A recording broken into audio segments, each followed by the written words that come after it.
പ്രിയ പ്രേക്ഷകർക്ക് സീരിയൽ ന്യൂസിലേക്ക് സ്വാഗതം. കൂടുതൽ സീരിയൽ ന്യൂസുകൾ അതിവേഗം ലഭിക്കുന്നതിന് ഈ ചാനൽ സബ്സ്ക്രൈബ് ചെയ്യുക. ബെൽ ഐക്കൺ മറക്കാതെ ക്ലിക്ക് ചെയ്യുക.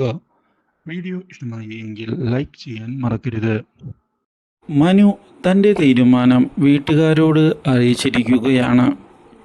ഇനിയും എനിക്കൊരു ജീവിതം അഞ്ജലിയുമായി വേണ്ട. കാരണം അവൾ എന്നെ ഇത്രയും നാൾ വഞ്ചിക്കുകയായിരുന്നു എന്നതാണ്.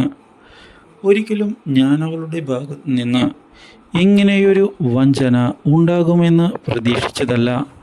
അതുകൊണ്ട് തന്നെ ഇനി എനിക്ക് അവളെ വേണ്ട, ഡിവോഴ്സ്. അതുതന്നെ. ഇത് കേട്ടതിനെ തുടർന്ന് പ്രശ്നത്തിൽ ഇടപെടുന്നതിനായി തയ്യാറായി മുന്നിലേക്ക് വന്നിരിക്കുകയാണ് ഇപ്പോൾ അച്ഛനും അമ്മയും. അഞ്ജലിയെ ചെന്ന് കാണുന്ന അവർ ഈ പറഞ്ഞ കാര്യത്തിൽ എന്തെങ്കിലും സത്യമുണ്ടോ മോളെ? നീ ഒരിക്കലും ഇങ്ങനെയൊരു തെറ്റ് ചെയ്യുമെന്ന് ഞങ്ങൾ ആരും തന്നെ വിശ്വസിക്കുന്നില്ല. അതാണ് സത്യം. പക്ഷേ മനു ഇങ്ങനെയൊക്കെ പറയുന്നു. എന്താണ് കാര്യം? അമ്മേ, ഞാൻ യാതൊരു തെറ്റും അറിഞ്ഞുകൊണ്ട് ചെയ്തിട്ടില്ല.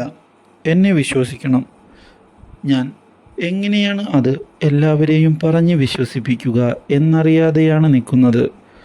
തെറ്റ് ചെയ്തിട്ടില്ല ഞാൻ എന്ന് പറഞ്ഞ് പൊട്ടിക്കരഞ്ഞതിനെ തുടർന്ന് ഇനി സൂര്യയെ ചെന്ന് കണ്ട് കാര്യങ്ങൾ ചോദിക്കണമെന്നുള്ള തീരുമാനം എടുത്തുകൊണ്ട് വരികയാണ്. ഇതോടെ സൂര്യ, അഞ്ജലിയെ ഞാൻ പ്രണയിച്ചിരുന്നു എന്നത് സത്യം തന്നെയാണ്. ആ സ്നേഹത്തിൽ സത്യം ഉണ്ട് എന്നത് ശരിയാണ്. അതുകൊണ്ട് തന്നെ ഞാൻ എന്നെ വിശ്വസിക്കുന്നു.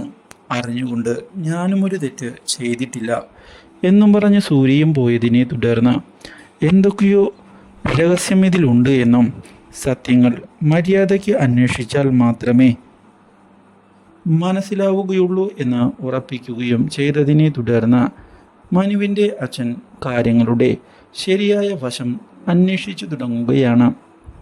ഇതേസമയം മനുവാകട്ടെ ഇനിയൊരിക്കലും അഞ്ജലി വേണ്ട എന്നുള്ള നിലപാടിൽ ഉറച്ചു നിൽക്കുകയും അഞ്ജലിയെ മോശക്കാരിയാക്കി സംസാരിക്കുകയും ചെയ്തത് അഞ്ജലിയുടെ മനസ്സിനെ തകർത്ത് കളഞ്ഞിരിക്കുകയാണ്. Do like, share and subscribe.